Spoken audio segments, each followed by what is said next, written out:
Hey guys, what's going on? Nivens here. Time for your weekly rock windup. Well, the sad saga of AC/DC drummer Phil Rudd looks like it's finally going to come to a close. Sentencing was supposed to happen on the 26th of this month. Of course, Rudd was charged and pled guilty to one count of threatening to kill somebody, one count of methamphetamines and cannabis.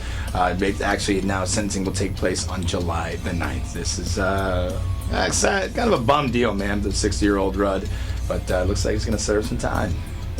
Well, kind of a scary story out of Belvedere, Illinois. OTEP was performing in concert, and it seems that a particular concert goer was a little too rowdy. Got super drunk, belligerent, pushed, I guess, at one point, some female into the soundboard, messed up the audio during OTEP's performance. Then at the end, when she was inviting everybody to the merch booth for a little meet and greet action, said assailant or individual got on stage, started calling her a "see you next Tuesday." OTEP, fearing for her well-being, punched him in the face with the microphone, repeated it again before the bouncers took him out of there. So some people go, do you think maybe she overreacted? You got one word, man: dime bag. Well, condolences, or I guess I should say, hey, wish you a speedy recovery to Austin Carlisle, frontman of Mice and Men. It seems he's having some sort of crazy heart complications. This week was admitted into a hospital. He's in California right now. Because of that, they had to drop a couple of shows from their Full Circle tour. So we are wishing the best of luck to Mr. Carlisle and his speedy recovery. Well, even though Montage of Heck, the Kurt Cobain documentary, some say the definitive documentary about the late frontman for Nirvana, produced by his daughter Frances Bean, even though there's been all sorts of accolades and praise about it, there's one person who thinks that it's 90% complete and utter bullshit.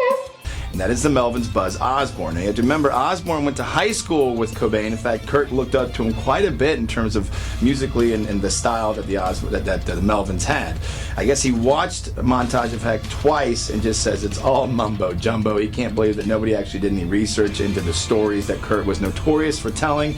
He did, however, say he liked the animation and the fact that it portrayed the Aberdeen, Washington, where they grew up, as a complete entire hole that it is. So, if you were thinking that you're going to get the definitive truth about Cobain, I don't know. You gotta probably trust the guy that went to high school with him. Now, speaking of Kurt Cobain, there's that Soaked in Bleach pseudo-documentary movie that just came out this week as well. Now, this one does not paint Courtney Love in a very pretty picture.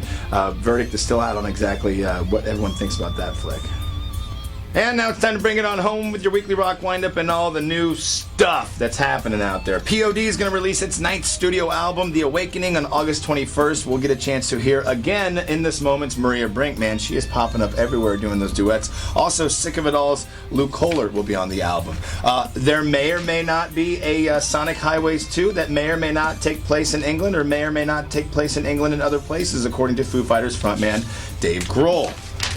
This one isn't so much about new music as it is about a new what the f*** are they thinking. Virgin Money, the bank owned by Sir Richard Branson, announced on Sunday that the Sex Pistols will now be featured on their credit cards. So much for the anarchy, as the APR is 18.9%. Kids, that's super high.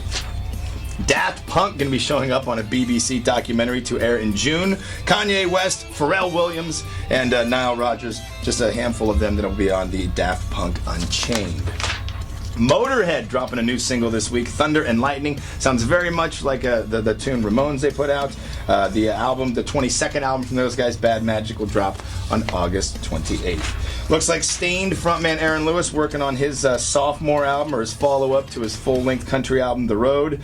Looking at, I don't know, sometime later this year, if anyone really cares about Aaron Lewis's country music. Just figured it's relevant because of Stained. Very excited about this one. French prog metalers Gojira going to drop a new album in 2016. Really like what those guys did on the last disc. Old New York, a music video came out this week from Agnostic Front off of their 11th album, The American Dream Died. That's been out already for about a month or two. If you're a fan of Finger 11, they're going to put out their 6th studio album, in the first in 5 years, 5 Crooked Lines, on July 31st. A couple of, actually I should say, the last two will be, one's a tour, Ghost, going to be coming to Lawrence. You heard about these guys? I'm intrigued to check them out. Swedish occult rockers. They'll be at Liberty Hall on October the 5th. And as I mentioned last week, massive Super Jam happening on Sunday at Knuckleheads. From what I understand, it's an all-ages show. However, minors must be accompanied by adults. My man Tyson Leslie, my piano teacher, is going to be doing kind of a going-away party. He's moving to Nash Vegas, taking on some gigs there. And as I mentioned last week, there's just a kind of a cavalcade of everyone that plays music in town. 90 Minutes Minutes, The Zeros, Good Night Nobody. Guys from Redline Chemistry are going to be there, both Amanda and Samantha Fish. John Roy of KCDC, Death by Diesel. 6:30 p.m. Sunday. Knuckleheads, no cover. Come on out, hang out. I'll be rolling right back in town, but I plan to make it out there. So if you go, I'll see you. Have a great weekend. I'm Nivens. Thank you for watching your weekly rock wind-up. Peace.